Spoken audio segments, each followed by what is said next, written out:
ನಮಸ್ಕಾರ ಎಲ್ಲರಿಗೂ. ಇವತ್ತೊಂದು ಇನ್ನೇನು ಚಳಿಗಾಲ ಕಳೆದು ಬೇಸಿಗೆಗಾಲ ಬಂದೇ ಬಿಡ್ತಿ, ಹಾಗಾಗಿ ತಂಪಂದು ಊಟ ಮಾಡಬೇಕು. ನಾನು ಇವತ್ತು ತಂಪಾಗಿರುವಂಥದ್ದು ಒಳ್ಳೆಯ ಆರೋಗ್ಯಕ್ಕೆ ಒಳ್ಳೆಯದಾಗಿರುವಂಥದ್ದು ಸೌತೆಕಾಯಿ ತಂಬುಳಿ ಮಾಡಿ ತೋರಿಸ್ತಾ ಇದ್ದೀನಿ. ಬಿಸಿ ಅನ್ನಕ್ಕೆ ಹಾಕ್ಕೊಂಡು ತಿಂತಾಯಿದ್ರೆ ಇನ್ನೂ 2 ತುತ್ತು ಹೆಚ್ಚಿಗೆ ಸೇರುತ್ತೆ. ಹಾಗಾದರೆ ಬನ್ನಿ ತಡ ಮಾಡದೆ ಹೇಗೆ ಮಾಡೋದಂತ ನೋಡಿ. ಇಲ್ಲಿ ಮೊದಲಿಗೆ 2 ಸೌತೆಕಾಯಿ ತೊಗೊಂಡು ಮೇಲೆ ಸಿಪ್ಪಿ ತೆಗೆದುಬಿಟ್ಟು ಈ ಥರ ಮೇಲೆ ಸಿಪ್ಪಿ ತಗೊಳ್ಳಿ. ಎಳೆದಿದೆ ಹಾಗೇನೂ ಕಟ್ ಮಾಡ್ಕೋಬೋದು, ಸಿಪ್ಪಿಯನ್ನು ತೆಗಿಬೇಕಂತಿಲ್ಲ. ಬಲ್ತಿದ್ರೆ ಮಾತ್ರ ಸ್ವಲ್ಪ ಸಿಪ್ಪಿ ತೆಗಿಬೇಕಾಗುತ್ತೆ. ನೋಡಿ, ಈ ಥರ ಸಿಪ್ಪಿ ತೆಗೆದ ಮೇಲೆ ಆ ಕಡೆ ಈ ಕಡೆ 2 ಸೈಡ್ ತೆಗೆದುಬಿಟ್ಟು ಕಟ್ ಮಾಡ್ಕೊಳ್ಳಿ. ಸಣ್ಣಗೆ ಕಟ್ ಮಾಡಬೇಕು. ತುಂಬ ಎಷ್ಟು ಸಣ್ಣಗಾಗುತ್ತೆ ಅಷ್ಟು ಸಣ್ಣಗೆ ಕಟ್ ಮಾಡಿಕೊಂಡ್ರೆ ತಿನ್ಲಿಕ್ಕೆ ಕೂಡ ಚೆನ್ನಾಗಿರುತ್ತೆ. ಉಳಿದು ನೋಡಿ ಈ ರೀತಿ ನೋಡಿ ಎಲ್ಲವನ್ನು ಕಟ್ ಮಾಡಿ ಆಯಿತು. ಈಗ ಬೋಗಾಣಿಗೆ ಹಾಕ್ಕೊಳ್ತಾ ಇದ್ವಿ. ಕಟ್ ಮಾಡಿದ್ದು ಎಲ್ಲ ಸೌತೆಕಾಯಿ ಬೋಗಾಣಿಗೆ ಹಾಕಿ ಸೈಡಿಗೆ ಇಡ್ತಾಯಿದ್ವಿ. ಸೈಡಿಗೆ ಇಟ್ಟು ಇದಕ್ಕೊಂದು ಮಸಾಲೆ ರುಬ್ಕೊಳ್ಳುವ. ತುಂಬ ಸಿಂಪಲ್ಲಾಗಿ ಮಸಾಲೆ. ಹಸಿ ತೆಂಗಿನಕಾಯಿ ಇದ್ರೆ ತೊಗೊಳ್ಳಿ, ಬೇಡ ಅಂದರೆ ಶೇಂಗಾ ಅಷ್ಟೇ ಹಾಕಿ ಮಾಡ್ಕೋಬೋದು. ಶೇಂಗಾ ಹುರಿದ್ಬಿಟ್ಟು ಮೊದಲೇ ಸಿಪ್ಪಿ ತೆಗೆದು ಇಟ್ಟಿದ್ದೀನಿ ನಾನು. ಇಲ್ಲೇ ಒಂದು ಅರ್ಧ ಕಪ್ಪಿನಷ್ಟು ಶೇಂಗಾ ತೊಗೊಂಡಿನಿ.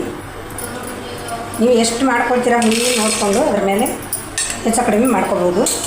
ಒಂದು ನನ್ನ ಕೈಲಿ ಒಂದು ಮುಷ್ಟಿಯಷ್ಟು ಹಸಿ ಕೊಬ್ಬರಿ ತೊಗೊಂಡಿದ್ವಿ, ಇದನ್ನು ಕೂಡ ಹಾಕ್ಕೊಳ್ತಾ ಇದ್ದೀನಿ. 3 ಹಸಿಮೆಣಸು, ಒಂದು 2 ಇಂಚಷ್ಟು ಶುಂಠಿ, ಒಂದು 4 ಎಸಳು ಬೆಳ್ಳುಳ್ಳಿ ತೊಗೊಂಡಿದ್ದೀನಿ, ಮತ್ತು ಕೊತ್ತಂಬರಿ ತೊಗೊಂಡಿದ್ದೀನಿ, ಜೀರಿಗೆ ತೊಗೊಂಡಿದ್ದೀನಿ 1 ಟೀ ಸ್ಪೂನಷ್ಟು. ಎಲ್ಲವನ್ನು ಹಾಕಿ ನುಣ್ಣಗೆ ರುಬ್ಕೊಂಡು ಬರಬೇಕು. ಇದಕ್ಕೆ ಸ್ವಲ್ಪ ಅಗತ್ಯದಷ್ಟು ನೀರು ಸೇರಿಸ್ಕೊಂಡು ನುಣ್ಣಗೆ ರುಬ್ಕೊಂಡು ಬರಬೇಕು. ನೋಡಿ, ಇದಕ್ಕೆ ನೀರು ಬದಲು ನಾನು ಮೊಸರು ಸೇರಿಸ್ತಾ ಇದ್ದೀನಿ. 1 ಬಟ್ಲಷ್ಟು ಮೊಸರು ಹಾಕ್ಕೊಳ್ತಾ ಇದ್ದೀನಿ. ನೀವು ನೀರಾದ್ರೆ ಹಾಕ್ಕೊಳ್ಳಿ, ಮೊಸರಾದ್ರೆ ಹಾಕ್ಕೊಳ್ಳಿ.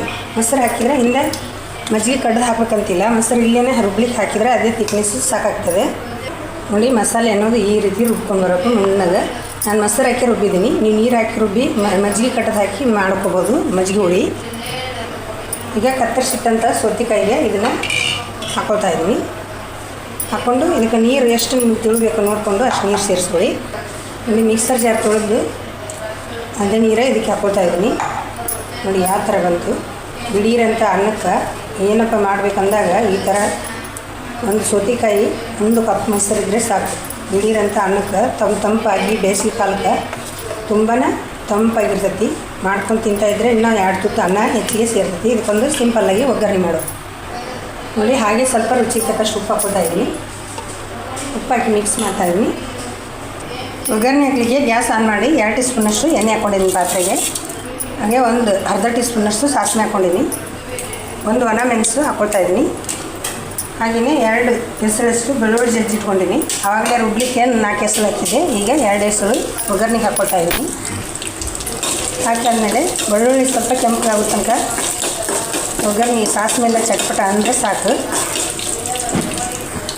ನೋಡಿ, ಇಷ್ಟಾದರೆ ಸಾಕು ಒಗ್ಗರಣೆ. ಗ್ಯಾಸನ್ನು ಆಫ್ ಮಾಡಿಕೊಂಡು ಮಾಡಿಟ್ಟಂಥ ಮಜ್ಜಿಗೆ ಹುಳಿಗೆ ಸೇರಿಸ್ತಾಯಿದ್ದೀನಿ. ಸಿಂಪಲ್ಲಾದ ಒಗ್ಗರಣೆ. ಕರ್ಬೇವು ಸಬ್ಬಿದ್ರೆ ಹಾಕ್ಕೊಳ್ಳಿ, ಇನ್ನೂ ಚೆನ್ನಾಗಿರುತ್ತೆ. ಇದಕ್ಕೆ ಬೇಕಂದ್ರೆ ನೀವು ಸ್ವಲ್ಪ ಬೆಲ್ಲ ಕೂಡ ಹಾಕ್ಕೋಬೋದು, ಮೊಸರು ಹುಳಿ ಐತಪ್ಪ ಅಂದರೆ. ಇಲ್ಲಾಂದರೆ ಹೀಗೇನು ಮಾಡಿಕೊಂಡ್ರೂ ಆಗುತ್ತೆ. ನೋಡಿ, ಸಿಂಪಲ್ಲಾದ ಒಂದು ಬೇಸಿಗೆಗೆ ತಂಪಾಗಿರುವಂಥ ಸೌತೆಕಾಯಿ ತಂಬುಳಿ ತುಂಬ ಸುಲಭವಾಗಿ ಮಾಡ್ಕೋಬೋದು. ನೀವು ಸಹ ಮಾಡಿ ಹೇಗೆ ಬಂತಂತ ತಿಳಿಸಿ.